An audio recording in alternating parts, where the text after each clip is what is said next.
Welcome back to Hidden Secrets. Another story, another mystery. Let's begin. I thought I'd hit the jackpot when I snatched that vintage Patek Philippe from the old man's wrist. It looked like 100 grand in gold. But the watch wasn't a prize, it was a homing beacon. By the time I realized the helpless old man was tracking me, I wasn't at a pawn shop, I was at his private fortress, surrounded by the ghosts of my own crimes. My name is Silas Vane. My wife Alina and I live in a beautiful, high-ceilinged Victorian in the suburbs of Connecticut. On the outside, we look like the American dream. I'm a high-profile defense attorney, and Alina is a pediatric surgeon. We have a 3-year-old son, Leo, who is the center of our universe. But parenting is a marathon, and about 6 months ago, we were hitting a wall. We needed help. That's when Nora appeared. She didn't come from an agency. She was a referral from a friend who worked at the hospital where Leo was born. When she walked into our house for the interview, she carried an aura of stillness that was almost unnatural. She was young, maybe mid-20s, with pale skin and eyes the color of a stormy sea. She didn't say hello. She just handed Alina a laminated card that read, "I am mute by choice. I can hear and understand perfectly.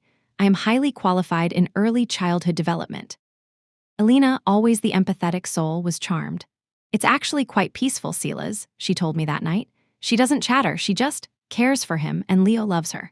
And it was true. Leo, who usually cried with strangers, took to Nora instantly. But something about the way she looked at him kept me up at night. She didn't look at him like a nanny looks at a ward. She looked at him like he was a miracle she had waited a lifetime to touch. I'm a lawyer. I'm paid to be suspicious.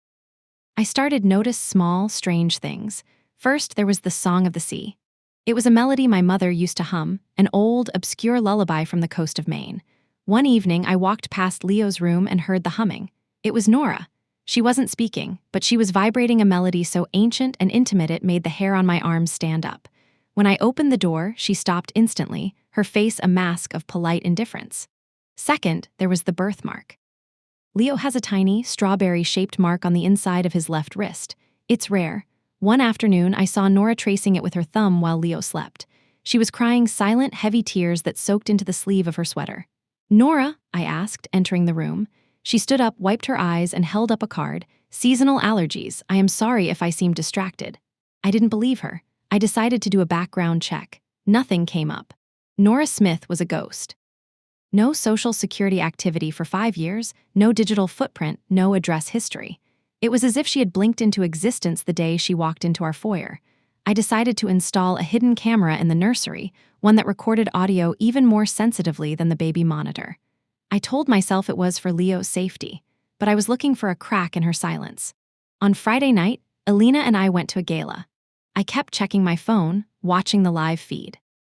Nora was sitting in the rocking chair, Leo cradled in her arms. She thought she was alone. She leaned down and whispered into Leo's ear. Her voice was cracked, rusty from disuse, but filled with a raw, agonizing love. "My brave little lion," she whispered. "They told me you were cold. They told me they put you in the ground, but I smelled the salt in your skin. I knew you were breathing." I nearly dropped my glass. My wife turned to me, sensing my change in demeanor. "Silas, what is it?" "Nothing," I lied, my mind racing. "Just a work email." The first twist hit me like a physical blow. Alina and I had struggled with infertility for years. Leo was our miracle baby, born via an emergency C-section during a blackout at St. Jude's Hospital 3 years ago. We were told the delivery was a blur of chaos. But I remembered the woman in the bed next to Alina that night. A young woman, alone, who had been told her baby didn't survive the birth. I remembered her screams echoing through the hallway. I looked at the screen again. Nora was holding Leo's hand against her cheek. "We're going home soon," she whispered. "Just a few more days and the truth will set us both free." I realized then that Nora wasn't just a babysitter. She was the woman from the hospital. She believed my son was hers, and if she was right, then my wife, the prestigious pediatric surgeon, wasn't a mother. She was a kidnapper. I looked at Alina, laughing and drinking champagne next to me, and for the first time in 10 years, I realized I was married to a stranger. The gala continued around us, clinking crystal, light laughter, and the smell of expensive perfume, but I felt like I was drowning in ice water. I watched Alina across the room. She was talking to the chief of medicine, her hands moving gracefully as she described a new surgical technique. She looked so elegant, so brilliant. How could a woman who spent her life saving children be capable of stealing one? "Silas, you've been staring at that wall for 5 minutes," Alina said, gliding back to me. She placed a hand on my arm. Her touch, which usually grounded me, now made my skin crawl. Just thinking about the Miller case, I lied, my lawyer brain kicking into high gear. I think I left some files at the office. I might need to head back for an hour. On a Friday night, Silas let the associates handle it. Nora has everything under control at home. Nora has everything under control. The irony was a bitter pill. I didn't go to the office. I drove straight to the records wing of St. Jude's Hospital. Being a high-profile defense attorney has its perks. The night security guard, a man named Miller whose son I'd kept out of juvenile detention, let me in without a second thought. Just need to check some old insurance filings from 3 years ago, Miller. Won't be long. I sat in the cold, fluorescent glow of the archives, my heart racing as I pulled the logs from June 14th, the night of the Great Blackout. That was the night Leo was born. The night the generators failed and the hospital descended into a frantic, low-light scramble. I found Alina's surgical logs first. She was the lead on 3 emergency C-sections that night. But when I cross-referenced the birth certificates issued the following morning, the numbers didn't add up. There were 4 women admitted for active labor in the surgical wing, but only 3 babies were recorded as surviving. The 4th woman was listed as Jane Doe 4. Her file was thin, almost as if it had been purged, but tucked into the back of the folder was a handwritten intake note from a student nurse. Patient, Clara Thorne, age 22, from Port Clyde, Maine, unaccompanied, in active labor, strong fetal heartbeat, Dr. Vane taking over due to patient's distress. Clara Thorne. Not Nora Smith. I flipped to the next page, the stillbirth report. It was signed by Alina. The cause of death was listed as umbilical cord strangulation, but there was no autopsy report, no footprint record, and most importantly, no record of where the body was sent. My hands were shaking so hard the paper rattled. I pulled out my phone and searched for Clara Thorne, Maine. A news article from 3 years ago popped up. Mother of stillborn baby missing from Port Clyde. The photo showed a young woman with a wild mane of dark hair and sea-gray eyes standing by a lighthouse. It was Nora, or rather Clara. The article stated that Clara had been devastated by the loss of her child. She told her neighbors she didn't believe the doctors. She claimed she heard her baby cry before they put the mask over her face. The town thought she was suffering from a psychotic break due to grief. She disappeared shortly after, and the case was closed. She hadn't disappeared. She had spent 3 years transforming herself. She had learned to be silent. She had learned to be invisible. She had hunted the woman who took her heart and waited for the perfect moment to slip back into her son's life. I sat back in the metal chair, the silence of the archives pressing in on me. If I came forward, I would lose everything. My career, my reputation, and the boy I called my son. Alina would go to prison for life, but if I stayed silent, I was an accomplice to kidnapping. I drove home in a daze. When I entered the house, the lights were dimmed. Nora was sitting at the kitchen table, a glass of water in front of her. She looked up as I walked in. She didn't look afraid. She looked expectant. "I know who you are, Clara," I whispered. She didn't reach for her laminated cards. She didn't flinch. She slowly stood up, her sea-gray eyes locking onto mine with a fierce, terrifying clarity. She reached into her pocket and pulled out a small digital recorder. She pressed play. "He's perfect, isn't he?" It was Alina's voice, but it sounded different, sharper, more clinical. "The Thorne girl has no family, no money, she'll never be able to fight us. We'll tell her the baby died in the blackout. The records are already being adjusted. Silas will never have to know we didn't use a surrogate. He'll just see his son." Then, a second voice, the chief of medicine from the gala. "It's a dangerous game, Alina, but the hospital needs your funding. If this is what it takes to keep you here, we'll make the stillbirth happen." Clara turned off the recorder. She didn't need to speak. The second twist had been delivered by the woman I shared a bed with. Alina didn't just steal a baby because she wanted a child. She had planned it as a cold, calculated transaction, and she had done it with the help of the very institution meant to protect life. Clara walked toward me, stopping only a few inches away. She reached out and touched my hand. Her fingers were cold, but her grip was like iron. She pointed toward the stairs, toward Leo's room, and then toward the door. She wasn't just here for the truth. She was here for a trade, and she was giving me one chance to choose a side before the police, or someone much worse, arrived. I stood in my own kitchen, surrounded by the high-end appliances and designer finishes that had been bought with the blood of a grieving mother. Clara, the woman I had known as Nora, was no longer the quiet, helpful nanny. She was a silent judge, holding the digital evidence of my wife's monstrous betrayal. The recording of Alina and the chief of medicine echoed in my head. "Silas will never have to know." My marriage wasn't a partnership. It was a long con. Clara, I whispered, my voice cracking. I didn't know. I swear to God, I thought the surrogate had delivered him in a private clinic. Elena told me there were complications, that I couldn't be in the room. Clara didn't change her expression. She didn't have to. My ignorance didn't matter to her. Only her son did. She pointed at my phone on the counter and then at the front door. She wanted me to call the police. But as a defense attorney, I knew exactly what would happen. Elena would use every connection she had to bury this. Clara would be painted as a delusional stalker with a history of mental instability. If we call them now, she wins, I said, my lawyer brain finally kicking into survival mode. She has the hospital board. She has the records. We need more than a recording. We need the physical evidence of the blackout births. Just then, the front door clicked open. Elena was home. I looked at Clara. With a speed that was almost ghostly, she vanished into the shadows of the pantry. I stood there, heart hammering, as Elena walked into the kitchen, tossing her designer clutch onto the island. Silas, why are the lights so low? And why aren't you at the office? She asked, her eyes narrowing with that clinical sharpness she used in the OR. I couldn't work, I said, leaning against the counter to hide my shaking hands. I started thinking about the night Leo was born, about the blackout. Elena froze for a fraction of a second, a micro-expression only a trained eye would catch. Then she smiled. That was a long time ago, honey. A traumatic night for everyone. Why bring it up now? Because I met a woman at the records office tonight, I lied, stepping into the light. She was looking for her son, a woman from Maine, Clara Thorne. The name hit Elena like a physical blow. The color drained from her face, leaving her looking old and hollow. But she didn't break. She leaned in, her voice dropping to a terrifying, low hum. Silas, you've been working too hard. You're talking about a woman who had a psychotic break in my ward. She's dangerous. If she's contacted you, we need to call security immediately. She didn't contact me, Elena. I found your logs. I found the Jane Doe file. I know Leo isn't ours. The third twist happened in that moment. Elena didn't cry. She didn't beg for forgiveness. She walked over to the knife block, pulled out a paring knife, and began calmly peeling an apple. Ours? She laughed, a sound that chilled me to the bone. Silas, nothing is ours. I built this life. I saved this hospital.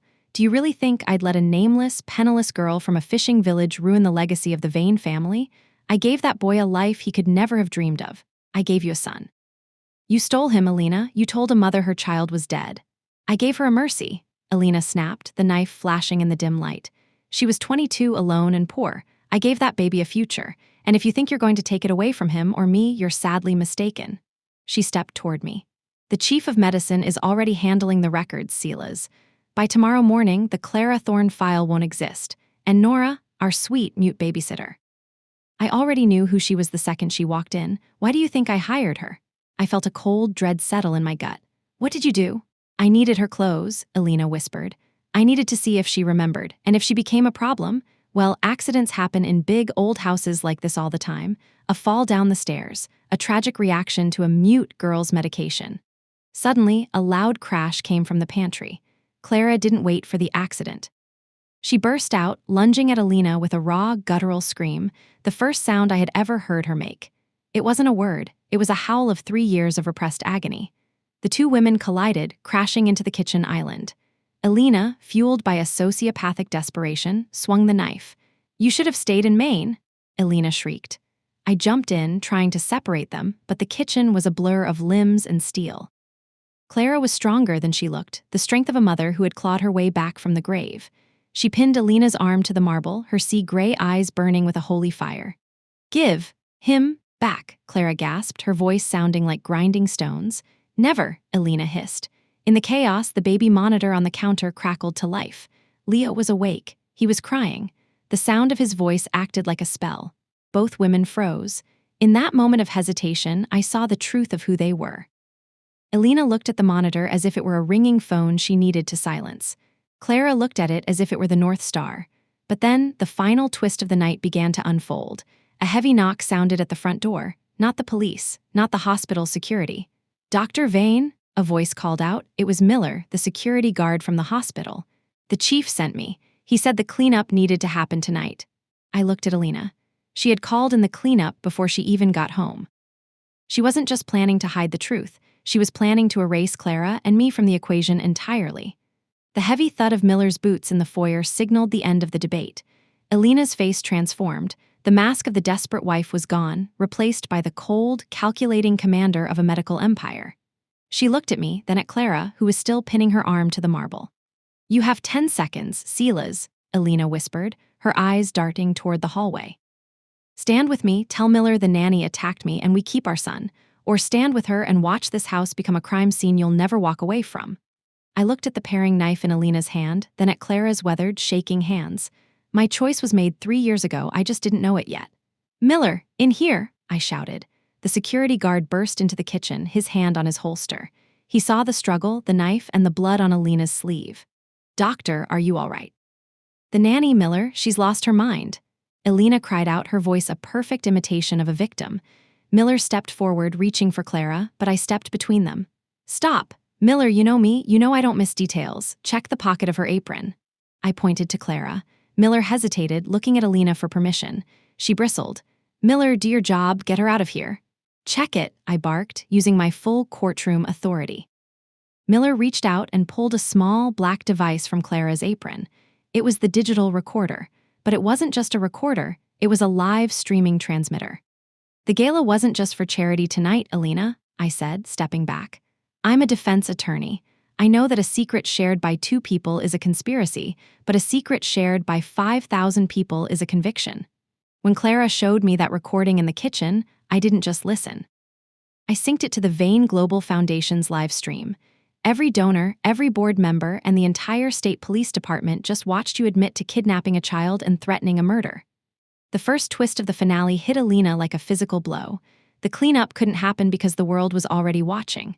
You destroyed us," Elena gasped, the knife slipping from her fingers and clattering onto the floor. "No," I said. "You destroyed a mother. I'm just settling the bill." But the second twist was the one that truly broke the conspiracy. Miller didn't draw his weapon on Clara. He turned toward Elena. "I have a daughter, Dr. Vane," Miller said, his voice thick with disgust. "The chief told me I was coming here to stop a stalker. He didn't tell me I was helping a kidnapper." He pulled out his handcuffs, but he didn't put them on Clara. He clicked them onto Elena's wrists. Suddenly, the house was flooded with the blue and red strobes of a dozen police cruisers. The silent babysitter stood up, her chest heaving. She didn't look at the police. She didn't look at me. She turned toward the stairs. 6 months later, the Victorian in Connecticut was gone, sold to pay for the massive civil suit Clara filed against St. Jude's Hospital. The chief of medicine was in federal prison, and Elena was awaiting trial for human trafficking and kidnapping. I sat on the porch of a small, weather-beaten cottage in Port Clyde, Maine. The air smelled of salt and pine needles. Clara walked out of the house, a tray of lemonade in her hands. She still didn't speak much, but her silence was no longer a cage, it was a choice. Behind her, a little boy with a strawberry-shaped birthmark ran toward the tall grass, laughing as he chased a seagull. "He's getting fast," I said, smiling at Leo. Clara sat next to me, watching her son. She reached into her pocket and pulled out a small, leather-bound book. She opened it to the last page and handed it to me. It was the Lighthouse Ledger, a list of every woman who had given birth at St. Jude's during a blackout over the last 10 years. The final twist: Clara hadn't just been looking for her son. She had found evidence of 12 other stillbirths that were actually black market adoptions orchestrated by Elena and the hospital board. "We found 3 more today," Clara said, her voice now strong and clear.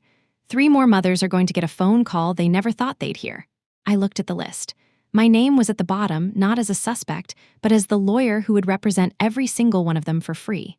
Clara looked out at the ocean, the lighthouse in the distance beginning its slow, steady rotation.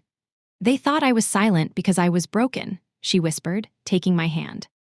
"They didn't realize I was just listening for his heartbeat." The loudest voices often hide the darkest secrets, but a mother's silence can bring down an empire. Clara Thorne lost 3 years of her life to a medical monster, but she won back her son and justice for a dozen other families. If you were moved by this story of the silent babysitter and the ultimate pro-revenge against a corrupt system, subscribe to Hidden Secrets. We find the truths that others try to bury under the cover of darkness. Hit the notification bell, leave a comment about Clara's bravery, and remember, some heartbeats can never be silenced.